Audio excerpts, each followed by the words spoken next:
A empresa que não se adequar à nota fiscal eletrônica na data de obrigatoriedade pode levar multa? Essa é a primeira.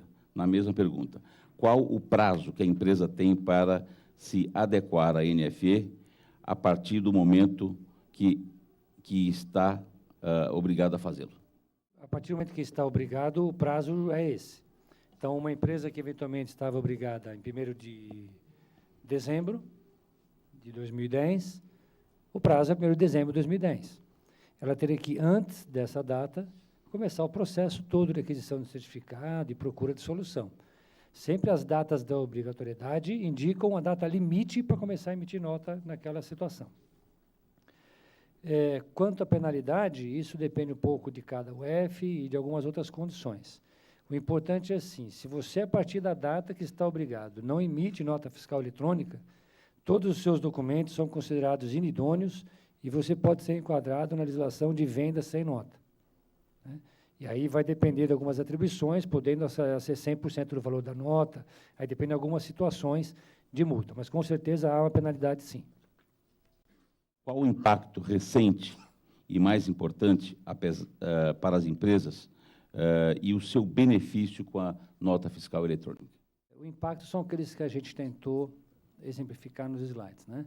Basicamente, você tem que ter um cadastro saneado, você precisa se adequar a emitir a nota antes, ter autorização da nota antes, de cuidar dos seus processos de logística e tudo mais. A capacitação das pessoas, né? Todos aqueles processos, a certificação digital, né? O seu credenciamento na Cefaz e, eventualmente, cuidar dos seus processos internos. Benefícios são inúmeros, né? Embora a gente, eventualmente, assuste, os benefícios são muito grandes. Primeiro que você tem redução da armazenagem, que às vezes é difícil de mencionar, né? Dependendo até do volume de notas que você tem. Esse é um benefício. Você tem outro benefício do custo unitário por nota.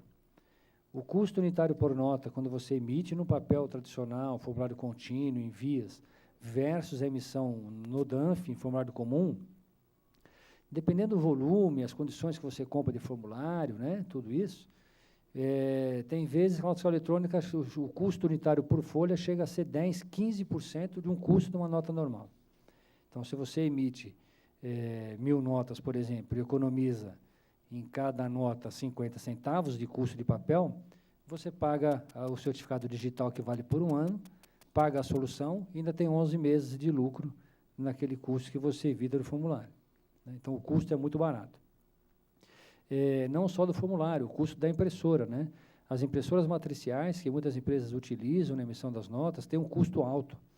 Embora o custo de aquisição dela não seja muito grande, o custo de manutenção daquelas impressoras são caros, as cabeças estragam com rapidez. Você precisa ficar toda hora regulando a cabeça, senão ninguém enxerga a última via. Então, isso também acaba. E você tem um benefício na entrada, a gente acabou explorando pouco aqui hoje, né? A gente estava mais preocupado com emissão nesse momento. Mas você pode automatizar a entrada de forma que você não precise digitar todas aquelas notas. Você pode ter um processo automatizado que lê os XMLs dos seus fornecedores e já dá entrada no seu software de gestão. Então, você elimina o tempo da digitação e o risco de alguém errar uma digitação. Isso garante qualidade no seu livro de escrituração, do seu P1, lá, que você vai fazer o livro de registro de entrada. Ok? Não existindo a carta de correção eletrônica, o modelo utilizado para notas em formulário também pode ser aplicado na NFE? Enquanto não existir a carta de correção eletrônica, você pode continuar com os procedimentos de uma carta em papel para uma nota eletrônica. Não tem problema nenhum. Só tomem cuidado com algumas coisas, né?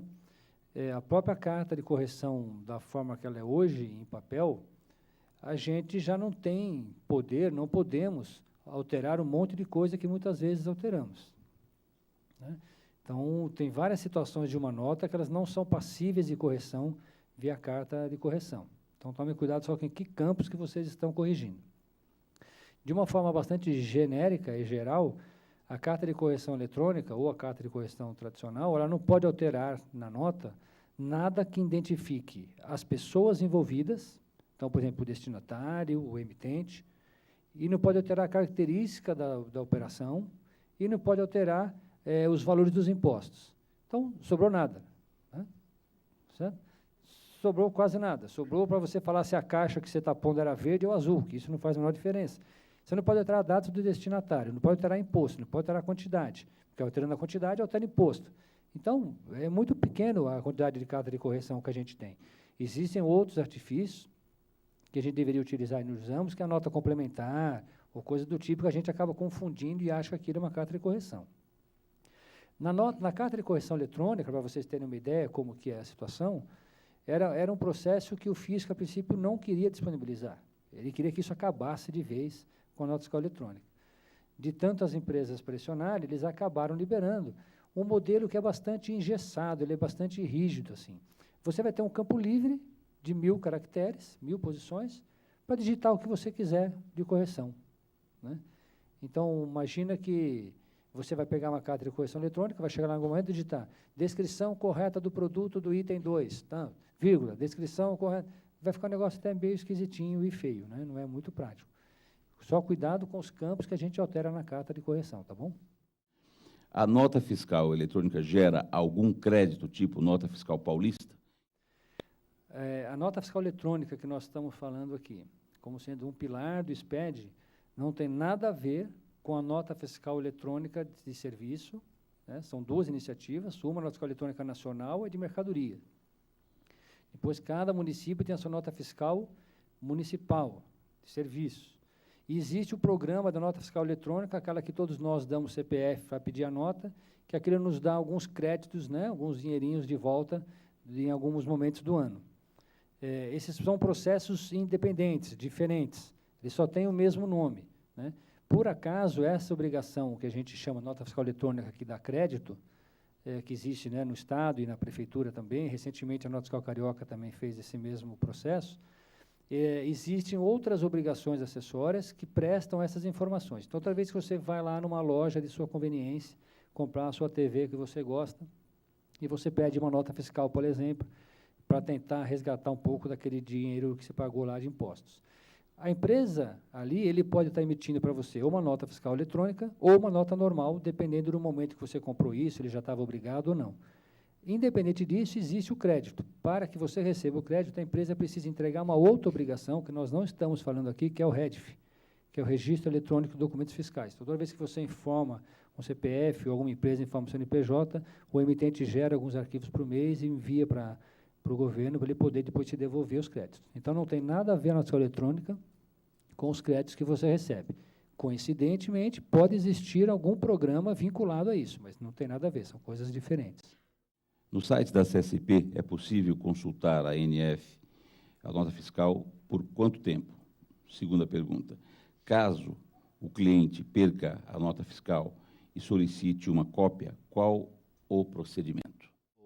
No caso da primeira questão, essa consulta deve ser feita no site da Secretaria de Fazenda de origem da nota ou no ambiente nacional. Tá?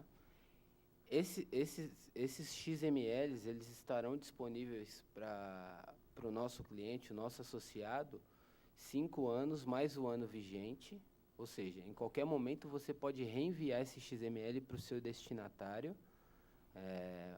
Pegou fogo no servidor, preciso novamente do XML, sem problemas, você vai entrar na aplicação e fazer o reenvio manual por e-mail para esse destinatário, sem problemas nenhum.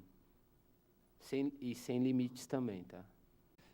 Embora a gente possa perguntar assim, mas se eu mandei o XML para a Cefaz, por que ela não guarda lá, ela já tem? Ela sempre deixou bem claro, a responsabilidade da guarda do XML é do emitente do documento, mesmo que ela tenha ele de antemão, tá certo? Então, guardem esse XML com carinho. A nossa solução disponibiliza, ela fica lá armazenada por tempo que você quiser, como o Rafael falou, e você pode, a qualquer momento, fazer o download. Mas você é o responsável e não o fisco. O comércio de artesanato pode emitir nota fiscal em formulário antigo? Há uma data para esta mudança?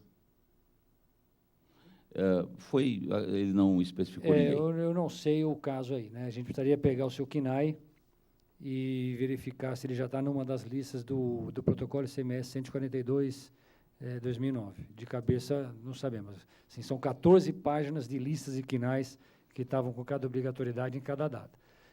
Se você for de São Paulo, no próprio site de São Paulo, da Cefaz, tem lá lista dos obrigados. Se você colocar o seu KNAI, ele fala qual que é a sua data.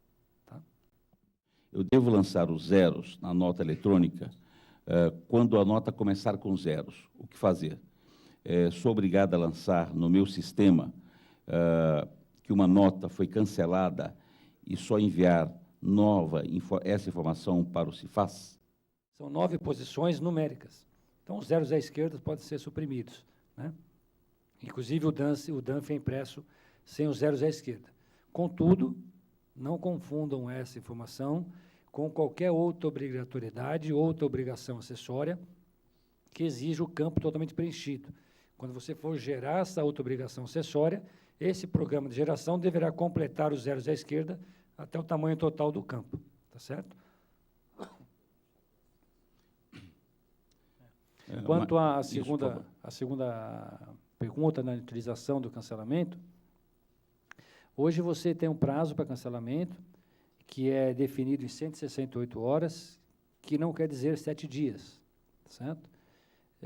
Se você emitiu a nota às 13 horas, a autorização, você tem até às 13 horas do 7º dia, não é até às 18. Então, não confundam 168 horas com 7 dias. Né? Você precisa cancelar.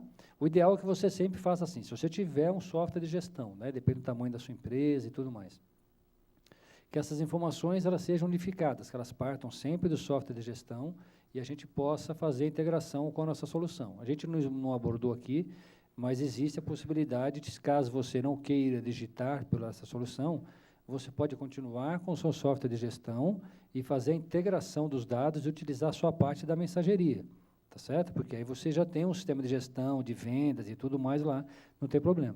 Então, você precisa cancelar as notas no sistema de origem e mandar a informação para a mensageria, falar com a Cefaz. O importante é que a informação na sua empresa seja a mesma que esteja na Cefaz. Só um detalhe, né? A nota só pode ser cancelada depois de autorizada. Isso é uma coisa que mudou nos nossos impactos. A nota só existe depois que a Cefaz autoriza. Se você não teve autorização, você não pode cancelar a nota porque ela não existe. Se você fez alguma coisa errada e precisa inutilizar o número, nós vamos fazer inutilização e não cancelamento. O MEI é obrigado a trabalhar com nota fiscal eletrônica? Nossa EPP iniciou o trabalho com a nota fiscal eletrônica há um mês, para a venda no varejo, mas também em serviços. Como fica a nota fiscal eletrônica para serviços? Nosso contador disse para emitir no talonário antigo. Isto é correto? Uma vez que usamos a NFE, estaremos livres do uso do cupom fiscal, nota paulista? A nota fiscal eletrônica mercantil, modelo 55, que a gente mais se concentrou hoje, substitui a nota fiscal modelo 1 e 1A, só. Ok? Cupom fiscal é outra legislação específica, você deve continuar emitindo cupom fiscal. O que acontece algumas vezes é acontecer algo parecido antes. Eu vou lá no hipermercado de minha confiança e compro uma batedeira, e passo no caixa e pego um cupom fiscal. E vou lá no serviço de atendimento ao cliente pedir a nota, não é isso? Que algumas pessoas preferem a nota para garantia ao cupom fiscal. Aquele cupom fiscal continua sendo emitido como sempre foi, frente de caixa, cupom fiscal, condicionado àquelas maquininhas que têm selo, aquelas coisas todas, né? E aí eu vou lá no balcão, peço a nota. Nessa hora, a nota pode ser eletrônica.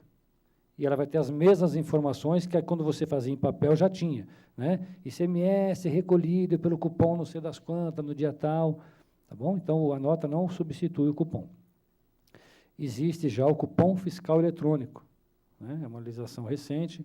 Eu não tenho as obrigatoriedades também aqui de cabeça, e também existirá o quê? Essas maquininhas de cupom fiscal deverão ter lá uns chipzinhos, umas plaquinhas de 3G ou algo semelhante, que antes de emitir o cupom fiscal, ou em determinados momentos, isso tem algumas condições específicas, aqueles cupons já sejam transmitidos também para a Cefaz, tá bom?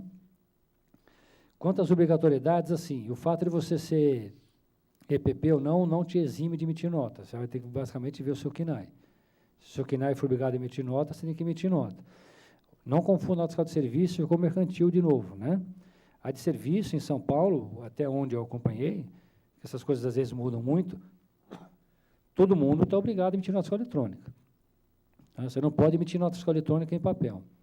Na nota fiscal de serviço, especificamente, existe uma característica um pouco diferente da mercantil que, às vezes, nos levam a fazer uma confusão. Você pode emitir uma, entre aspas, nota antes de mandar para a prefeitura. Só que isso não é mais nota, isso agora chama RPS, né? É um recibo provisório de serviço, que muitas empresas, para aproveitar talonários antigos, continuam utilizando os talonários e emitindo RPS, usando no formulário de nota, mas aqui não é RPS. Você tem um prazo, acho que está em 10 dias, hoje em dia isso também acaba mudando, para regularizar essa nota na prefeitura e enviar para a prefeitura. Algumas prefeituras disponibilizam o que a gente chama de web service, né, que é a tecnologia que você comunica com a prefeitura, tudo via computador, e algumas prefeituras disponibilizam apenas digitação no site. No caso de São Paulo, tem as duas possibilidades, pode digitar a nota no site, ou pode usar um sistema como o da nossa solução, que envia via web service.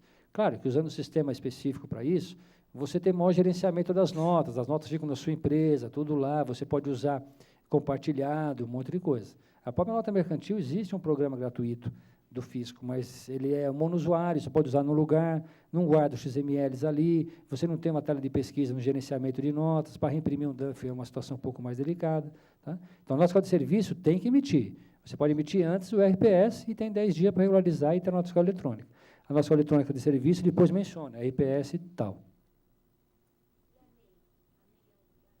A MEI não sei te dizer de cabeça. A gente pode fazer uma pergunta, se for o caso, depois você me passa os contatos, a gente verifica e eu te respondo. Tá? Não tenho posição de cabeça, não.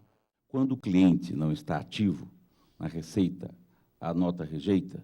2, cancelar a nota um dia depois do prazo. Apareceu cancelado. Será que cancelou mesmo? Se apareceu cancelada, com certeza cancelou. Tá? A não ser que você use uma solução de nota que não a nossa, né, Nelson? Não tão boa quanto a nossa, aí pode ter um problema da solução. Mas se a solução for tão boa quanto a nossa, se dá para ser cancelada, é porque cancelou mesmo. Né?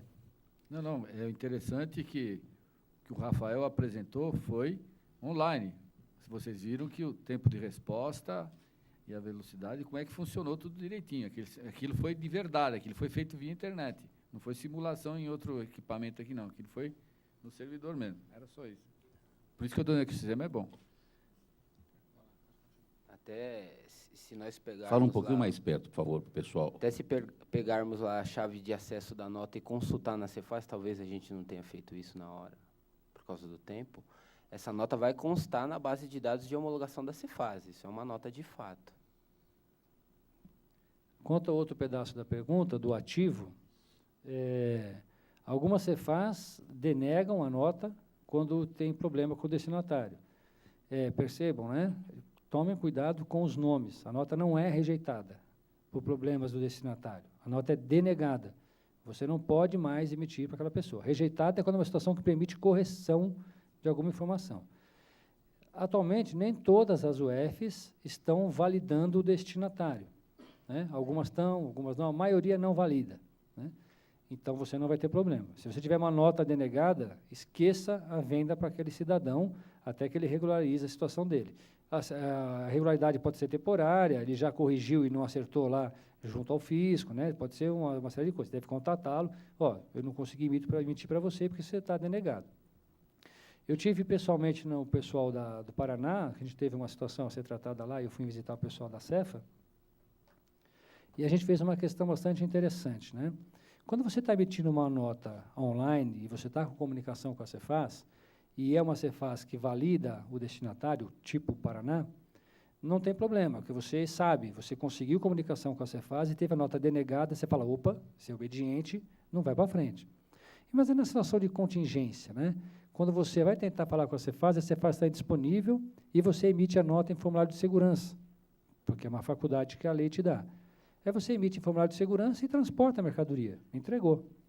No dia seguinte, voltou a Cefaz disponível e você vai regularizar a situação, que é um processo automático do software. aí a nota vai ser rejeitada, denegada, né? Só que vai ser denegada uma nota que você já circulou. Aí a gente fala, o que o contribuinte deve fazer? Deve fazer um pedido junto à Cefa de denúncia espontânea, que fez uma venda para uma pessoa irregular, mas que foi via formulário de segurança, que na época ela não sabia. E ali você está eximindo você da participação de eventuais culpas depois, se você fizer a denúncia. Como conferir a DANF recebida? Já tenho assinatura digital. Qual o custo de software mais o pacote? Já que a empresa, quando utiliza o sistema teste, como uma média de 40 DANFs mês. Por que você está emitindo em teste? Possivelmente você deve ter feito, você ou alguém da sua empresa, tá certo?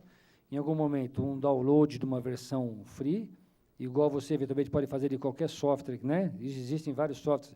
Você faz um download de uma versão trial, precisa experimentar X dias, depois tem que comprar. Então, talvez alguém tenha feito isso e te deram uma autorização ali para você emitir algumas notas no que a gente chama de ambiente de homologação. Porque para o próprio físico também existe o ambiente de homologação, que é o teste, né? E o ambiente produtivo, que são as notas que valem de verdade. Então, você deve estar mandando as suas notas todas para o ambiente de homologação e elas realmente não têm valor fiscal, né? E o pior, né? Esse DANF deveria sair, quando você emite nessa situação, deve ser impresso, a legislação obriga que você imprima no DANF, sem valor fiscal emitido no ambiente de homologação. Talvez essa versão trial não faça isso. Então, você precisa regularizar de fato. Quanto ao custo, de fato existe de tudo quanto é preço. É igual carro, né? Igual esfirra. Tá? Você compra esfirra de 50 centavos e de R$9, né? Então, depende a sua fome e o dinheiro que está no seu bolso. Não é isso? Algumas soluções são mais caras porque elas são direcionadas para empresas um pouco maiores, e aí existe toda uma infraestrutura de hardware, que a gente chama, né? Nós temos hoje mais de 700 clientes de nota, e tem clientes que também de todos os preços, porque depende da infraestrutura que ele cria. No nosso modelo, se você se encaixar naquele primeiro plano de até 10 notas por mês, você vai pagar R$12. Então, não, esse valor é o aluguel. Esse modelo que nós estamos fazendo com vocês é uma oferta de serviço, que a gente chama, né? As notas fiscais, de uma forma geral, e outros softwares também, existem duas formas de comercialização dessas letrinhas em inglês, né? Uma que chama in-house, que é aquela que normalmente os clientes pagam uma licença de uso e instalam no seu computador. É o que você faz com o Office que você tem na sua casa. Você comprou aquele Office, né, pagou uma licença de manutenção por ele, e você instalou no seu computador. E uma outra modalidade, o que a gente chama de SaaS, que é uma sigla também do inglês, que é o software como serviço, e você paga um aluguel, como se fosse um telefone pré-pago, né? Então, você contratou X notas por mês, pagando X notas por mês, X valores por mês. Aí vai chegar determinado mês, se você não quer mais, ou a sua empresa fechou, você para de pagar. Você devolve o chip, né, entre aspas, vamos fazer assim, e aí você para de pagar. Então, esses valores são valores mensais em cima da sua volumetria de notas fiscais. Já possuo empresa que me dá suporte para a nota fiscal eletrônica. Se eu optar pela CSP, qual o procedimento e quanto aos dados de meus clientes, cadastro, estariam perdidos? E teria que começar a recadastrar novamente? Temos que definir qual o tipo de integração, né? Se vamos usar o software todo de gestão ou só a parte de mensageria, né? Como dito pelo Paulo, a gente consegue separar isso. Se for só a parte de mensageria, esses XMLs já emitidos, nós faremos uma integração e você teria todos esses XMLs. Se você for usar o software como um todo, tanto gestão como a mensageria, a parte de cadastro de cliente, produto e transportadora terá que ser feito novamente. Só a mensageria será guardada. O código EAN e a data de saída é obrigatório consultar no XML? Tem algumas operações que obrigam o preenchimento do EAN, assim como o NCM. Vários campos do XML, eles são condicionados à operação, né, e à característica das mercadorias. Então, se a gente olhar o manual do contribuinte e der um Ctrl F lá no PDF, procurar EAN, ele vai te falar quais são as condições que você está no EAN ou não. Se for o caso, a gente pode até acessar daqui a pouco junto aqui e eu te ajudo a verificar. O manual do contribuinte tem 200 e tantas folhas. Eu não sei qual de todo mundo que tem o EAN obrigatório no campo. Em termos de estrutura técnica, o campo é opcional, né? O Manual do Contribuinte, vocês vão perceber um dia que existem campos obrigatórios e campos opcionais. Alguns campos opcionais são opcionais sempre, e alguns são opcionais porque o preenchimento depende da composição de outro. Então, por exemplo, o campo placa do veículo. Se você olhar lá, placa do veículo transportador, né? Da transportadora. Se você olhar, é um campo opcional. Só que se você informar que tem transporte, ele passa a ser obrigatório. Entendeu? Então, algumas coisas dependem da composição. Por isso que tem a questão do EAN. E a outra pergunta, que eu quero outro pedaço? A pergunta tinha o do EAN e tinha o... Ah, a data de saída. A data de saída não é obrigatória, você pode deixar sem preencher hoje. Não está consistindo. Possivelmente, com o registro de evento de saída, existirá outros web services para isso daí. Então, você preenche a data de acordo com a sua conveniência. E aí tem aquelas legislações do seu estado, né? Cada estado tem uma característica. São Paulo, se eu não me engano, aí, se tiver algum dado fiscal, me corrija, você tem 3 dias para sair com a nota depois da sua emissão. Então, quando você não informa a data de saída, o fisco adota igual a data de emissão, como sendo data de saída daquela nota. Caso minha empresa adquira a nota fiscal eletrônica e não se adapte, e ela pode optar novamente pela nota fiscal normal? Você tem que obrigação. Você está intimado, você está intimado. Tem que emitir daquela forma. No começo do projeto Nação Eletrônica, existiam algumas flexibilidades, né? Para permitir e incentivar que as pessoas passassem a emitir nota. Então, as primeiras empresas que entraram, ela podia escolher, por exemplo, assim, olha, eu vou emitir nota fiscal eletrônica só para transferência, tá bom? Para venda, eu vou emitir nota comum. Ok, isso valia.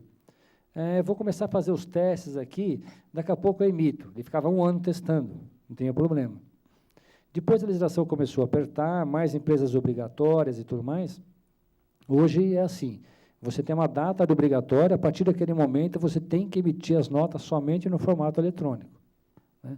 E mesmo antes disso, você podia ser um credenciado voluntário. Vamos supor que a sua obrigatoriedade era em dezembro, e você já queria emitir a partir de junho. Você podia, tinha essa faculdade, né?